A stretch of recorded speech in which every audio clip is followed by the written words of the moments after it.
भक्तों, पूज्य गुरुजी ने अभी अपनी 2 दिन पहले की कथा में एक ऐसा विशेष उपाय बताया है जो उन्होंने आज तक अपनी किसी भी कथा में नहीं बताया।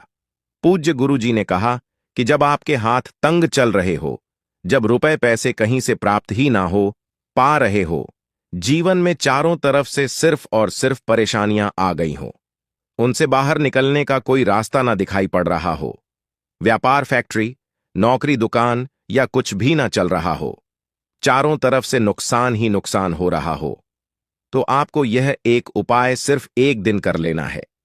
और गुरुजी ने कहा कि आप कुछ ही दिनों में देखेंगे कि आपके जीवन में कितना बड़ा चमत्कार हुआ है। धन प्राप्ति के नए नए मार्ग बन जाते हैं, जीवन की सारी बाधाएं समाप्त हो जाती हैं और आपको सुख समृद्धि की प्राप्ति होती है। तो चलिए जानते हैं इस विशेष उपाय के बारे में। लेकिन उससे पहले एक है, अगर आप चैनल पर नए हैं तो कृपया चैनल को सब्सक्राइब अवश्य कर लें और कमेंट बॉक्स में जय माता लक्ष्मी अवश्य लिखें। मां लक्ष्मी आपकी इस वीडियो को जो भी मनुष्य पूरा देखे, उसकी सारी मनोकामनाएं पूरी कर देना, उसकी झोली खुशियों से भर देना। भक्तों, क्या आप जानते हैं कि आपके पैरों की चप्पल भी आपके जीवन का भाग्य बदल सकती है? घर में सुख शांति और बरकत लाने में हमारे आसपास की हर चीज का बड़ा महत्व है। हिंदू सनातन ज्योतिष शास्त्र के अनुसार हमारे जीवन पर उन वस्तुओं का गहरा प्रभाव पड़ता है जिनका संबंध हमारे ग्रहों से होता है। इसलिए घर की हर चीज को सही जगह पर रखना और उसके महत्व को समझना बेहद जरूरी है। आज हम बात करेंगे पैरों में पहनने वाले चप्पल की।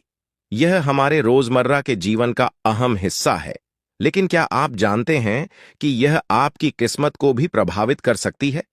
सही तरीके से रखी गई चप्पलें घर में सुख और समृद्धि लाती हैं, जबकि लापरवाही से रखी गई चप्पलें दुर्भाग्य और आर्थिक परेशानियों का कारण बन सकती हैं। भक्तों, कहा जाता है कि किसी इंसान की चप्पल देखकर उसकी आर्थिक और सामाजिक स्थिति का अंदाजा लगाया जा सकता है। सही आदतें और चप्पलों की देखभाल न सिर्फ आपके भाग्य को संवार सकती हैं, बल्कि जीवन को और भी सुखद बना सकती हैं। तो आइए जानते हैं उन महत्वपूर्ण बातों के बारे में जो चप्पलों से जुड़ी हैं और जिन पर ध्यान देना बेहद जरूरी है। लेकिन उससे पहले अगर आप चाहते हैं कि मां लक्ष्मी का आशीर्वाद हमेशा आपके साथ रहे, तो इस वीडियो को लाइक करें, चैनल को सब्सक्राइब करें और कमेंट बॉक्स में जय मां लक्ष्मी हम पर और हमारे परिवार पर कृपा करें, हमारे दुख दूर करें, जरूर लिखें। नंबर 1, टूटी या पुरानी चप्पलें। आपने अक्सर देखा होगा कि कई लोगों के घर में टूटी हुई या बहुत पुरानी चप्पलें पड़ी रहती हैं। लोग इन्हें ठीक करवाने या फेंकने में देर कर देते हैं, लेकिन ऐसी चप्पलें घर में अशांति और नकारात्मक ऊर्जा का कारण बनती हैं। इसीलिए अगर आपकी कोई चप्पल टूट जाए या बेकार हो जाए तो उसे तुरंत घर से हटा दें। नंबर 2, मुख्य द्वार पर जूते चप्पल ना रखें। मुख्य द्वार घर का सबसे महत्वपूर्ण स्थान होता है, जहां से मां लक्ष्मी का आगमन होता है। अगर यहां जूतों और चप्पलों का ढेर लगा रहेगा या गंदगी होगी तो यह मां लक्ष्मी को नाराज कर सकता है। ऐसा होने से घर में आर्थिक तंगी और कष्टों का सामना करना पड़ सकता है। नंबर 3, ईशान कोण में चप्पलें ना रखें। घर के उत्तर पूर्व कोने को ईशान कोण कहा जाता है और इसे बेहद पवित्र माना गया है।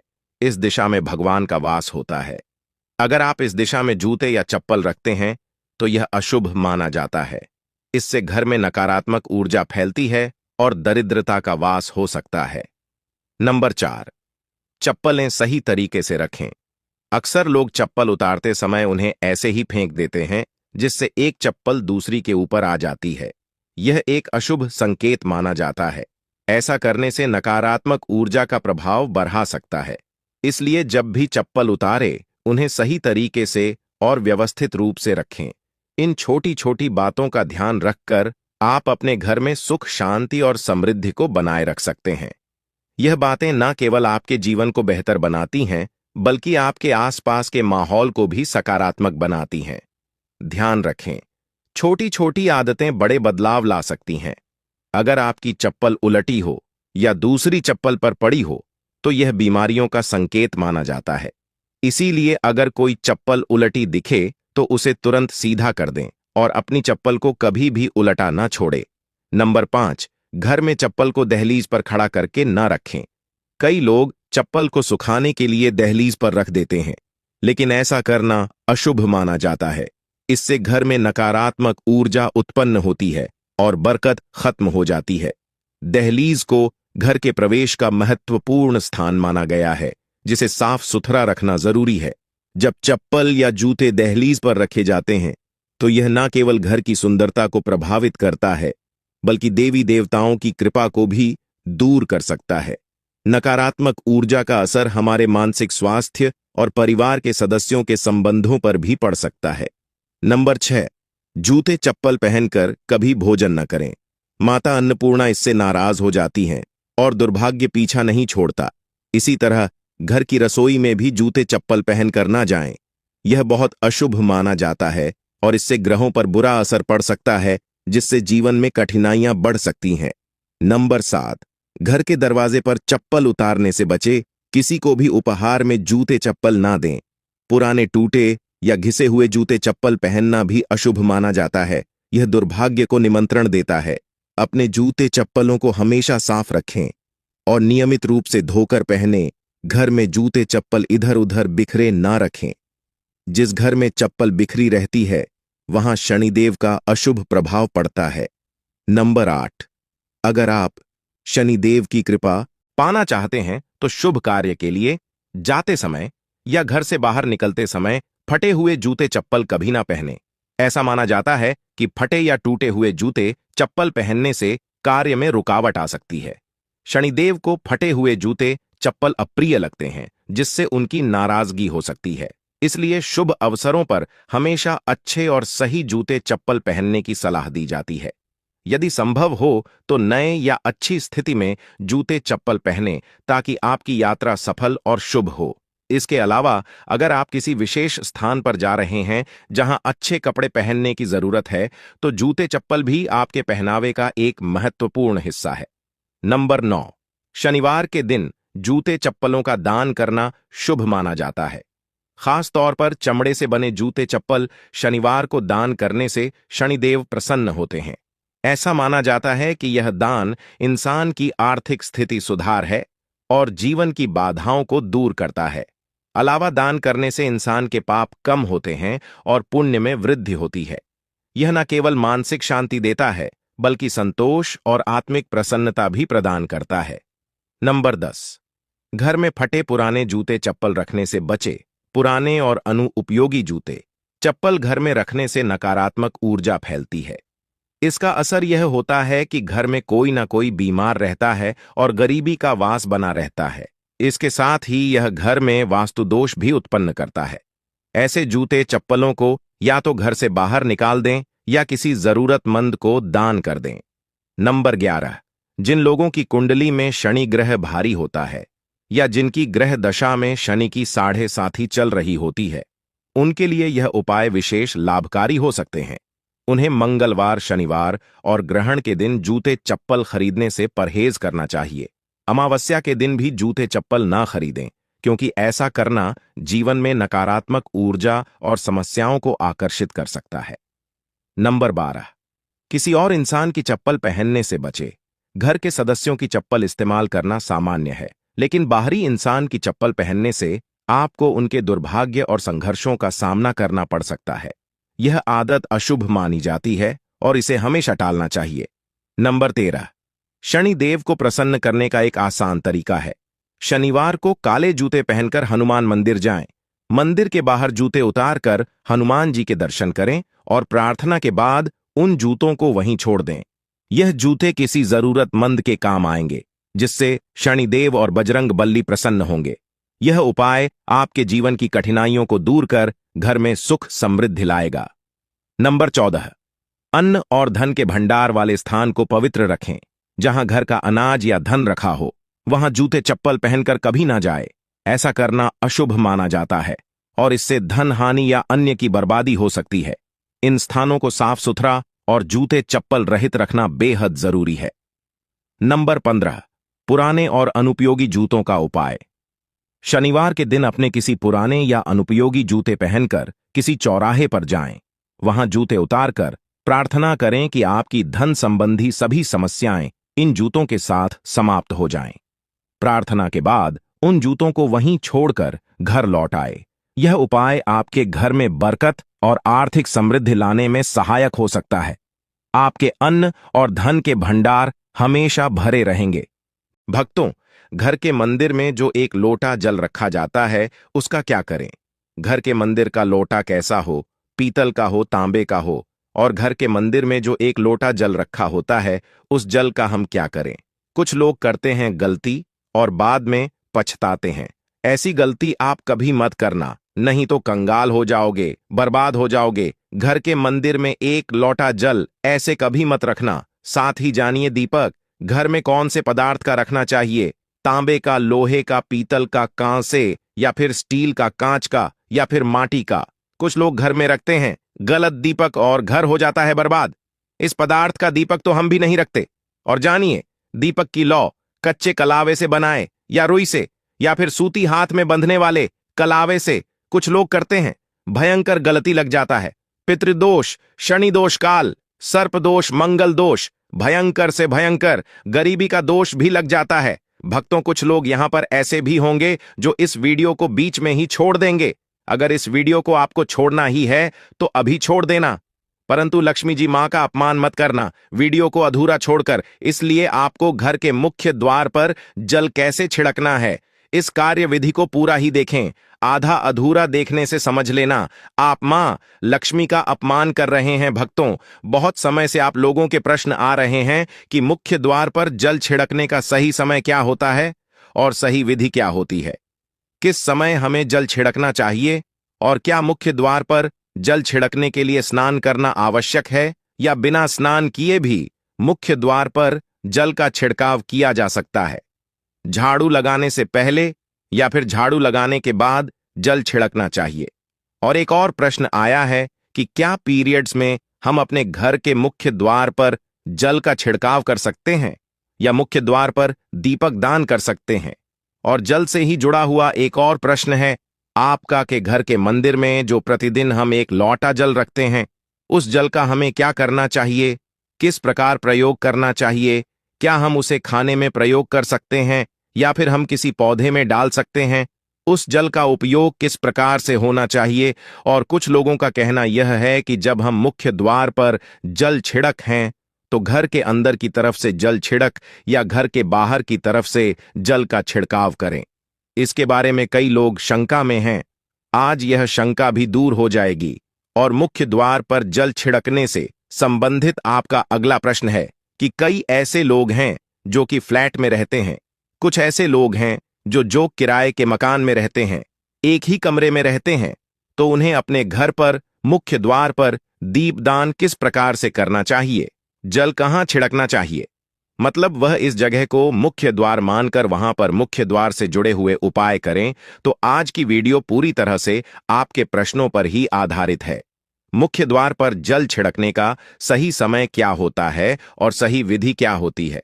तो देखिए, अगर आप मुख्य द्वार पर जल छिड़क हैं तो आपको ध्यान रखना है कि जल आप एक दिन पहले ही मतलब रात को सोने से पहले एक पात्र में, कोई भी आप पात्र ले सकते हैं, जैसे कि आप एक तांबे का भी पात्र ले सकते हैं। तांबे का ना हो तो आप पीतल का ले सकते हैं, स्टील का ले सकते हैं, चांदी का ले सकते हैं, जो भी पात्र आपके पास उपलब्ध हो। एक लोटे में थोड़ा सा गंगा जल डाल दीजिए और उसके ऊपर शुद्ध जल भर दीजिए।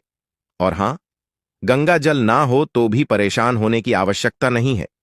सिर्फ शुद्ध जल से भी आप पात्र को भर सकते हैं और उस जल से भरे पात्र को अपने घर की रसोई में रख दीजिए। अब जैसे कि आप अगले दिन सुबह उठकर इस जल का छिड़काव अपने घर के मुख्य द्वार पर करेंगे।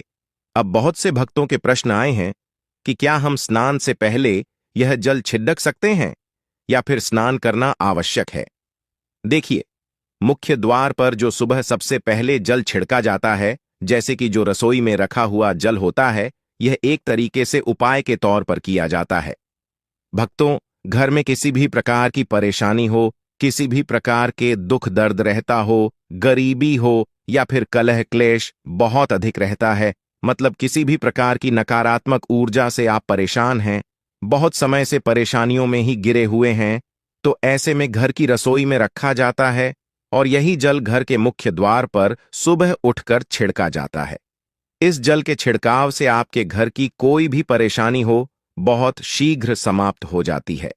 इस उपाय को करने से आपके घर में सुख समृद्धि भी आती है, कला क्लेश से भी मुक्ति मिलती है, बीमारियों से भी मुक्ति मिलती है। मतलब देखिए, किसी भी प्रकार की मानसिक परेशानी हो, शारीरिक परेशानी हो, आर्थिक तंगी हो या आपके घर में कोई वास्तु दोष हो, किसी भी प्रकार का ग्रह दोष हो, जैसे कि कई बार ऐसा होता है कि कई लोगों के ऊपर कई प्रकार के बुरे ग्रह दोषों का प्रभाव होता है, जिसकी वजह से घर में परेशानियां हमेशा बनी रहती हैं। तो गृह दोषों के प्रभाव से भी आपको मुक्ति मिलती है। वास्तु दोष और पितृदोष भी समाप्त होता है। इसके साथ ही जैसे कि बहुत से लोगों के प्रश्न होते हैं कि उनके ऊपर किसी ने कुछ कर करा दिया है, उनके परिवार में किसी भी प्रकार की पहले कोई परेशानी नहीं थी, लेकिन अब भी कुछ समय से परेशानियां लगातार आती ही जा रही हैं और कोई रास्ता नहीं मिल रहा है परेशानी से निकालने का। तो किसी के भी किए कराए तंत्र मंत्र का प्रभाव हो, किसी की बुरी नजर का प्रभाव हो, तो भी आपके इस उपाय से, मतलब इस एक लोटा जल से, आपकी परेशानी स्वतः ही कुछ दिनों में समाप्त हो जाती है। तो यह घर की सभी परेशानियों से मुक्ति पाने का रामबाण और सबसे सरल, सबसे आसान उपाय होता है, जो हमारे सनातन शास्त्रों में वर्णित है। तो आप अपने घर की रसोई में एक लोटा जल रखें, रात में भरकर और प्रातःकाल जल्दी उठकर उसी जल से अपने घर के मुख्य द्वार को धोते हैं तो कोई समस्या नहीं है, लेकिन इस जल का छिड़काव घर के मुख्य द्वार पर सूर्योदय होने से पहले हो जाना चाहिए। अब भक्तों, जैसे आपका अगला प्रश्न है कि क्या हमें स्नान करके इस जल का छिड़काव अपने घर के मुख्य द्वार पर करना चाहिए या फिर बिना स्नान किए भी कर सकते हैं। देखिए, ये जो हम जल छिड़क हैं, मतलब ये एक उपाय होता है, तो इसे हम स्नान करने के बाद नहीं करते हैं। सुबह जल्दी उठते हैं और उठकर सबसे पहले घर की रसोई में जाएंगे, उसके बाद उस जल को लेकर आप घर के मुख्य द्वार पर जाएंगे। मुख्य द्वार खोलकर, मतलब मैन गेट खोल दीजिए और उसके बाद मुख्य द्वार पर इसी जल का छिड़काव कर दीजिए। और जल का छिड़काव करते समय अपने पितरों का ध्यान कीजिए, मां लक्ष्मी का ध्यान कीजिए, क्योंकि कहा जाता है कि सुबह सुबह मां लक्ष्मी प्रत्येक द्वार पर आती है, सबके द्वार पर आती है, जिनके भी द्वार खुले होते हैं, जिनके घर में जल का छिड़काव मुख्य द्वार पर हुआ रहता है, उसके घर में प्रवेश कर जाती है। तो महालक्ष्मी का अपने मन में ध्यान कीजिए और एक तरह से प्रार्थना कीजिए, हे मां लक्ष्मी, आप मेरे घर में प्रवेश करें, मैं आपका स्वागत करने के लिए तैयार हूं। और इसके बाद अपने पितरों का ध्यान कीजिए, क्योंकि हमारे घर की दहलीज होती है, वहीं पर पितरों का वास माना जाता है। तो जब आप दहलीज पर जल के छींटे देते हैं तो आपके पितर बहुत प्रसन्न हो जाते हैं और उनका आशीर्वाद भी आपको प्राप्त होता है। तो सुबह जो आप जल छिड़के, इसके लिए स्नान करने की आवश्यकता नहीं है, बिना स्नान किए भी कर सकते हैं। भक्तों, वीडियो में आगे बढ़ने से पहले आपसे छोटा सा निवेदन है कि कमेंट बॉक्स में जय मां लक्ष्मी अवश्य लिखें। महालक्ष्मी जी, जो भी भक्त इस वीडियो को देख रहा है, उसके घर में सुख समृद्धि आए, उसके घर में कोई भी परेशानी नहीं आए और पूरा परिवार सुख शांति से अपना जीवन यापन करें। भक्तों, अगर तुम में से कोई महालक्ष्मी जी को मानता है, तो अगर सच में ही भक्त हैं, आप इस वीडियो को लाइक कर कमेंट बॉक्स में एक बार जय मां लक्ष्मी लिख देना और उसके मन में जो भी मनोकामना है वह पूरी कर देना।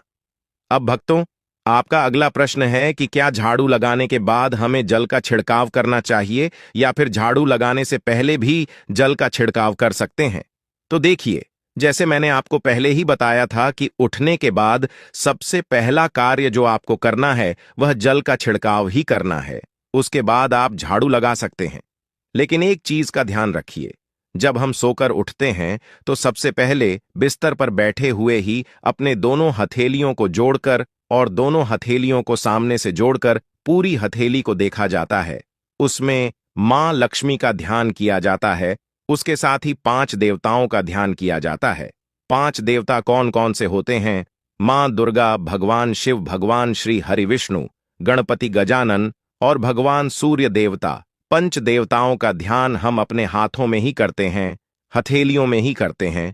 कराग्रे वस्ते, लक्ष्मी का मध्य, सरस्वती, कर मूल्यत ब्रह्मा प्रभाते कर दर्शम भक्तों। इस मंत्र का उच्चारण आप चाहे तो कर सकते हैं, नहीं करते हैं तो भी कोई बात नहीं। अपने इष्ट देव देवता का और 5 देवताओं का ध्यान अपनी हथेलियों में कर लीजिए। उसके बाद दोनों हाथ जोड़कर सभी देवी देवताओं को प्रणाम किया जाता है और उसके बाद अपने हाथ से पृथ्वी का स्पर्श करते हैं, धरती को छूकर प्रणाम करते हैं 2 बार या 3 बार, और उसके बाद अपना दाहिना पांव पृथ्वी पर रखते हैं, भक्तों धरती पर रखते हैं। उसके बाद ही बाकी के जो सभी कार्य होंगे वह उसके बाद ही किए जाएंगे। जल का छिड़काव आप उसके बाद ही करेंगे।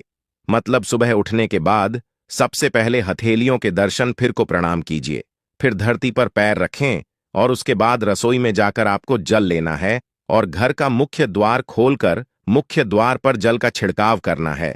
मां लक्ष्मी का और अपने पितरों का ध्यान करना है। उसके बाद आप अपने घर में आ जाएंगे और उसके बाद जो भी आपकी रूटीन वर्क होते हैं, मतलब झाड़ू लगाएंगे या फिर आप स्नान करेंगे, ये सभी कार्य उसके बाद किए जाएंगे। और अब जैसे कि कई लोगों के प्रश्न आते हैं कि जब हम जल का छिड़काव करते हैं, क्या उसी समय हम घर के मुख्य द्वार पर झाड़ू लगाकर और पानी डालकर क्या हम मुख्य द्वार की अच्छे से सफाई कर सकते हैं? जी हां, बिल्कुल कर सकते हैं। पहले आप जो रसोई में रखा हुआ जल है उस जल का छिड़काव कर दीजिए। उसके बाद और भी पानी डालकर, मतलब अगर आपके पास जल और उपलब्ध है तो और जल लेकर और घर के मुख्य द्वार की अच्छी तरह से झाड़ू से या कैसे भी सफाई कर सकते हैं।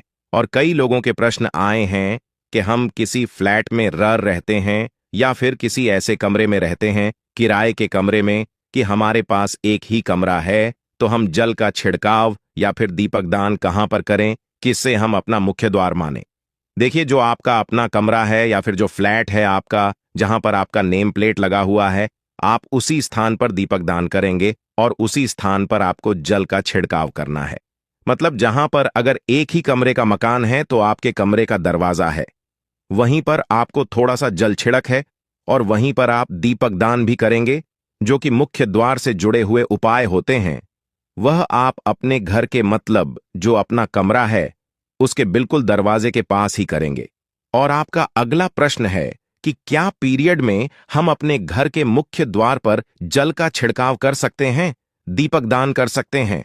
देखिए, जल का छिड़काव करने के लिए पीरियड हो या ना हो उससे कोई फर्क नहीं पड़ता, जल का छिड़काव कर सकते हैं। रही बात दीपक दान की, तो दीपक दान देखी कार्मिक पूजा में आ जाता है और कार्मिक पूजा हम बिना शुद्ध हुए नहीं कर सकते हैं। मतलब पीरियड समाप्त होने के बाद ही आप कर सकते हैं भक्तों। बाकी जल का छिड़काव आप कभी भी कर सकते हैं, पीरियड्स में भी कर सकते हैं, कोई समस्या नहीं है। और अब आपका प्रश्न है कि क्या घर के मंदिर में जो हम जल रखते हैं, क्या वह रखना जरूरी है? और अगर हम रखते हैं तो उस जल का क्या करें? देखिए, घर के मंदिर में जल रखना बहुत आवश्यक है। जल एक ऐसी चीज होती है जिसमें सभी प्रकार की जो ऊर्जा होती है ऑब्जर्व हो जाती है। तो जो हम पूजा पाठ करते हैं, मंत्रों का जप करते हैं या वहां पर प्रार्थना करते हैं, जो भी हमारे अपने मन की कामना भी कहते हैं, भगवान से तो सभी चीजें उस जल में समाहित हो जाती हैं। इसलिए पूजा करने से पहले घर के मंदिर में एक लोटा जल रखा जाता है और उसके बाद दीपदान, मतलब एक दीपक प्रज्वलित कर दिया जाता है। यह अग्नि और जल का एक तरह से बैलेंस भी हो जाता है और इसलिए सनातन शास्त्रों के अनुसार घर के मंदिर में एक लोटा जल भी हमेशा होना चाहिए और दीपक भी प्रज्वलित करना चाहिए। तो अब इस जल का करना क्या चाहिए? देखिए, जब हम जल रखते हैं, सुबह की पूजा में रखते हैं, मतलब सुबह जो हम पूजा करते हैं, प्रातःकालीन पूजा, उस समय जल रखा जाता है और वह जल हम अगले दिन उठते हैं। मतलब जब आप अगले दिन पूजा करने जाते हैं, भक्तों स्नान इत्यादि करने के बाद, तो आप उस जल को उठाते हैं। सबसे पहले तो उस जल का प्रयोग सुन लीजिए। आप अपने घर के सारे कमरों में, मतलब पूरे घर में उस जल का छिड़काव करते हैं, तो इससे आपके घर का शुद्धिकरण हो जाता है, क्योंकि वह बहुत ही सकारात्मक ऊर्जा से भरा हुआ जल होता है। इससे कई बीमारी अपने आप ही दूर हो जाती है। उस जल का छिड़काव करने से किसी भी प्रकार की नकारात्मक ऊर्जा का प्रवेश आपके घर में नहीं होता, किसी भी प्रकार की परेशानी आपके घर में हो। अगर आप नियमित तौर पर उस जल का छिड़काव करें अपने घर में, तो निश्चित ही आप परेशानियों से मुक्ति पा जाते हैं। किसी के कर तंत्र मंत्र के प्रभाव से मुक्ति पा जाते हैं। दूसरा, इसका उपाय आप कर सकते हैं। जैसे कि घर में कोई बीमार है तो आप इस जल को उस व्यक्ति को पीने के लिए दे सकते हैं, और यह जल इतना शक्तिशाली होता है कि इस जल को पीने से बड़ी बीमारियों से, मतलब लंबी बीमारियों से भी धीरे धीरे राहत मिलने लग जाती है। कई बार होता है ना कि आप लोगों के प्रश्न आते हैं कि दवाई तो हम कर रहे हैं, लेकिन दवाई हमें लगता ही नहीं है, दवाई का कोई प्रभाव ही देखने को नहीं मिलता। तो ऐसे में अगर दवाई के साथ साथ उस जल को पीने के लिए रोगी को दिया जाए, यानी दवाई इसी पानी से अगर खाई जाए, तो बहुत अच्छी दवाइयां काम करने लग जाती है। और जैसे कि परिवार में अगर बहुत अधिक कलह क्लेश रहता है, हमेशा आपस में सामंजस्य बनता ही नहीं है, आपस में हर बात पर मतभेद होता है, तो परिवार के सभी सदस्य इस जल में से अगर थोड़ा थोड़ा पीते हैं तो धीरे धीरे विचारों में परिवर्तन आने लग जाता है। सकारात्मक विचार सभी के होने लग जाते हैं और आपस में समन्वय होने लग जाता है।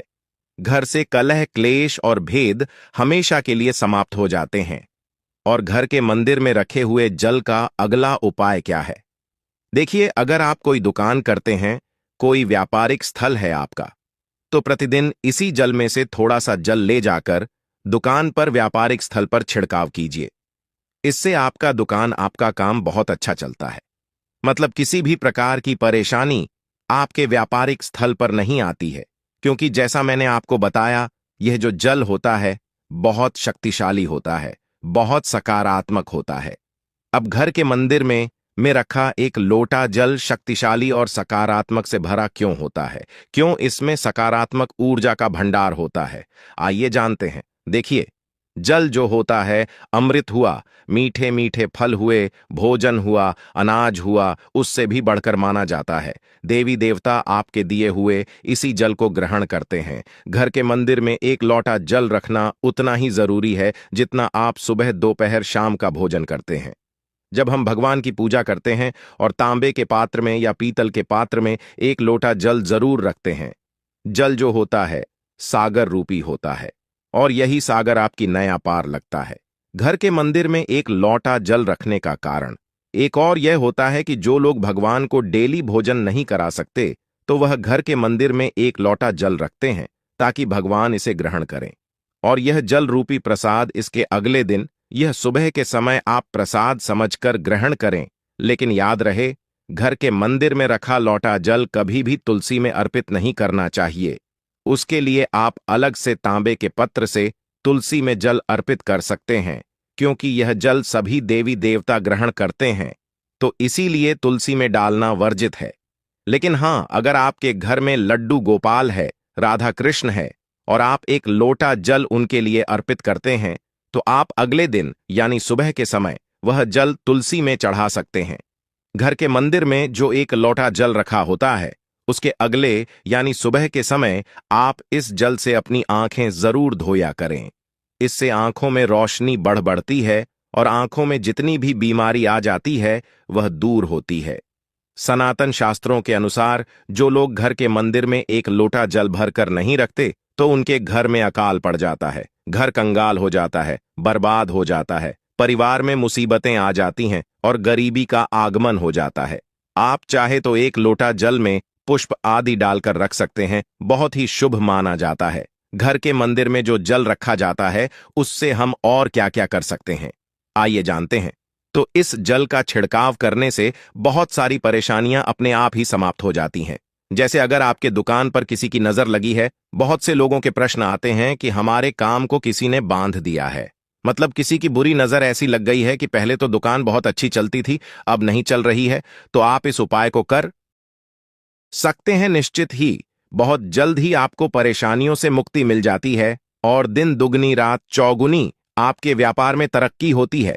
और हां, घर के मंदिर में रखे हुए जल को आप अपने घर की रसोई में खाना बनाने में, पीने में भी प्रयोग कर सकते हैं। लेकिन खाना बनाने में प्रयोग तभी कीजिए जबकि आपके घर में बिल्कुल सात्विक भोजन बनता हो। मतलब लहसुन प्याज अगर आपके घर में बनता हो, तो खाना बनाने में इस जल का प्रयोग नहीं किया जा सकता है। फिर आप इस जल को थोड़ा थोड़ा परिवार के सदस्य मिलकर ग्रहण कर सकते हैं और बचे हुए जल को आप अपने घर में पौधों में डाल सकते हैं। तो देखिए, ऐसा नहीं है कि घर के मंदिर पर रखा हुआ जल बेकार होता है, किसी काम का नहीं होता है। बहुत सारे उपयोग इस जल के होते हैं। अगर हम सही तरीके से प्रयोग करें तो अपने जीवन की बहुत सारी परेशानियों का समाधान मात्र इस एक लोटा जल से हम कर सकते हैं। तो ध्यान रखिए कि मंत्रों से अभिमंत्रित जल बहुत महत्वपूर्ण होता है, बहुत शक्तिशाली होता है, और हमारे घर के मंदिर पर रखा हुआ जल देवताओं का आशीर्वाद होता है, क्योंकि पूरे समय वह देवताओं के पास होता है। देवी देवता वहां पर रहते हैं, तो उस जल में हर प्रकार की शक्ति समाहित होती है, जो कि सकारात्मक शक्तियां होती हैं। और इस जल का प्रयोग अगर हम सही तरीके से करते हैं, मतलब उसको पीने में करते हैं, खाना बनाने में करते हैं, घर में जल का छिड़काव करने में करते हैं, तो इससे हमारी समस्याओं का समाधान होता है। और अगर कोई भी कार्य नियमित तौर पर मतलब प्रतिदिन किया जाता है तो उसका हमें लाभ प्राप्त होता है। कभी कभी करेंगे तो निश्चित ही आपको उतना लाभ दिखाई नहीं देगा, लेकिन अगर आप नियम बना लेंगे कि हर रोज उसी जल से घर में छिड़काव करना है, घर में प्रत्येक व्यक्ति को थोड़ा थोड़ा पीने के लिए देना है, बचे हुए जल को पौधों में डाल दीजिए, दुकान पर छिड़क दीजिए, अपने घर के व्यापारिक स्थल पर छिड़काव कीजिए, बच्चों की किताबों की जगह में अपने घर की तिजोरी में हर जगह इस जल का छिड़काव कीजिए और नियमित तौर पर कीजिए। चमत्कार आपको निश्चित ही देखने को मिलेगा। इसी प्रकार से जो रसोई में रखा हुआ जल होता है, उसका छिड़काव अपने घर के मुख्य द्वार पर कीजिए, तो इसका भी आपको लाभ बहुत बहुत ही शीघ्र दिखाई देगा। लेकिन इसे अपने रूटीन में शामिल करना होगा, प्रतिदिन नियम से यह कार्य करना होगा, तभी आपको लाभ देखने को मिलेंगे। और हां, कई लोगों के प्रश्न आते हैं कि घर के मंदिर पर जो रखा हुआ जल होता है, तो जब हम अगले दिन उठाते हैं तो उसमें कई बार कुछ चीजें पड़ जाती हैं, कोई कीड़े मकोड़े पड़े जाते हैं, क्योंकि खुला होता है। तो क्या हम उसे ढक सकते हैं? जी हां, बिल्कुल ढक सकते हैं। जब आप पूजा करते हैं सुबह के समय, तो जब तक पूजा कर रहे हैं, जब तक मंत्र उच्चारण कर रहे हैं, तब तक जल खुला रखिए। और उसके बाद जैसे कि आप पूजा पर से उठते हैं, तो उससे पहले जल को किसी भी प्लेट से या कटोरी से ढक दीजिए। फिर जब आप अगले दिन उस जल को उठाएंगे तो बिल्कुल शुद्ध और साफ सुथरा जल आपको मिलेगा, और उस जल का प्रयोग आप अपने किसी भी कार्य में कर सकते हैं। और भक्तों, आप जब भी घर के मुख्य द्वार पर जल छिड़काव करें तो गणेश जी भगवान का यह मंत्र जरूर बोले, ओम गम गणपतये नमः।